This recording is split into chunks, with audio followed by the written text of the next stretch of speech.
আসসালামু আলাইকুম everyone, welcome back to my channel beauty. আজকে আমি নিয়ে এসেছি রূপচান্দা মাছের একটি রেসিপি। আর আমি আজকে করে দেখাবো রূপচান্দা মাছের দো পেঁয়াজা রেসিপি।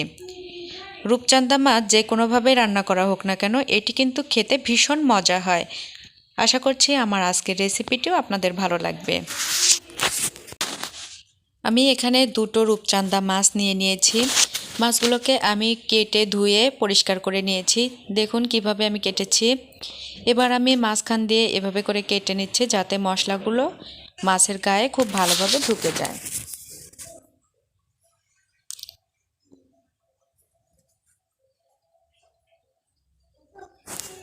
মাছগুলোকে কেটে নিয়ে আমি এর উপর দিয়ে দিচ্ছি সামান্য একটু লবণ,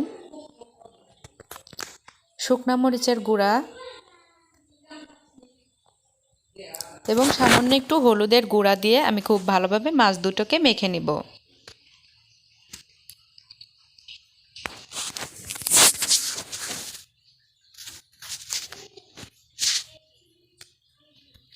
মাছ দুটোকে মেখে নেওয়া হয়ে গেছে। এবার আমি ফ্রাই প্যানে তেল গরম বসিয়ে দিয়েছি।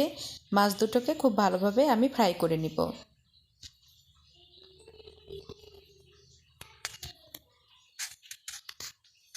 এক পাশ হয়ে গেছে, আমি এবার মাছগুলোকে উল্টিয়ে দিচ্ছি। মাছগুলো ভেজে নেওয়া হয়ে গেছে, এবার আমি মাছগুলোকে উঠিয়ে নিচ্ছি।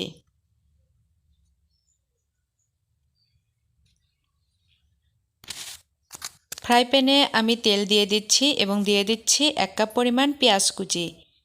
যেহেতু আজকে আমি রূপচান্দা মাছের দো পেঁয়াজা করব, সেহেতু পেঁয়াজটা একটু বেশি পরিমাণে দিয়ে দিচ্ছি। পেঁয়াজটা বাদামি কালার হয়ে গেছে, দিয়ে দিচ্ছি 4টা কাঁচামরিচ। কাঁচামরিচ দিয়ে একটু নেড়েচেড়ে নিচ্ছি।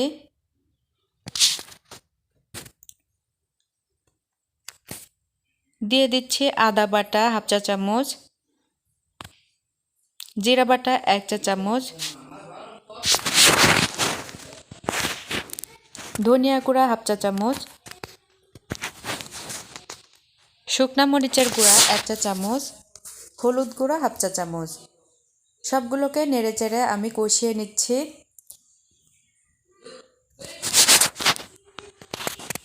একটু সময় এটাকে কষানোর পর আমি সামান্য একটু পানি দিয়ে দিচ্ছি। আর আমি এখন পর্যন্ত কোনো লবণ ব্যবহার করিনি। যেহেতু রূপচান্দা মাছ সামুদ্রিক মাছ, সেহেতু লবণের পরিমাণটা খুব বেশি একটা দেব না। আমি সামান্য একটু লবণ দিয়ে দিচ্ছি। আর আপনারা চাইলে সামান্য একটু চিনিও ব্যবহার করতে পারেন। মশলাটা কষিয়ে নেওয়া হয়ে গেছে, আমি এবার মাছ দুটোকে দিয়ে দিচ্ছি। রূপচান্দা মাছটা বেশ পাতলা সাইজের হয়, এজন্য এটাকে খুব বেশি নাড়াচাড়া করলে ভেঙে যাওয়ার সম্ভাবনা থাকে। এজন্য আমি আলতো করে মাছটাকে, যাতে মশলা সব ঢুকে যায়, এজন্য আমি এভাবে নেড়েচেড়ে মশলাটা মাছের উপর দিয়ে দিচ্ছি। 2 থেকে 3 মিনিট রান্নার পর আমি উপর থেকে দিয়ে দিচ্ছি ধনেপাতা কুচি। ধনেপাতা কুচিটা দেওয়ার পর আমি মাছটাকে আবার উল্টিয়ে দিব।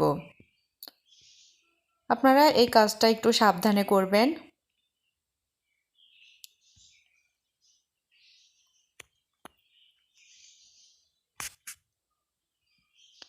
এভাবে উল্টিয়ে দেওয়ার পর আমি এই উপরে আরেকটু সামান্য ধনেপাতা কুচি এভাবে ছড়িয়ে দিয়ে ঢাকা দিয়ে রেখে দিব 2 থেকে 3 মিনিট সময়ের জন্য। ঢাকনাটা খুলে দেখাচ্ছি, দেখুন মাছটা রেডি হয়ে গেছে। এভাবে মাছটা রান্না করলে মাছ খেতে ভীষণ মজা হয়। আশা করছি আমার আজকের রেসিপিটিও আপনাদের ভালো লেগেছে। আর ভালো লেগে থাকলে এখনও যারা আমার চ্যানেলটিকে সাবস্ক্রাইব করেননি, অবশ্যই আপনারা আমার চ্যানেলটিকে সাবস্ক্রাইব করবেন, লাইক কমেন্ট শেয়ার করবেন আর বিউটি কুকিংয়ের নতুন নতুন রেসিপির সঙ্গে থাকবেন। আমি আজকের মতো ভিডিওটি শেষ করছি। সবাই ভালো থাকবেন। আল্লাহ হাফেজ।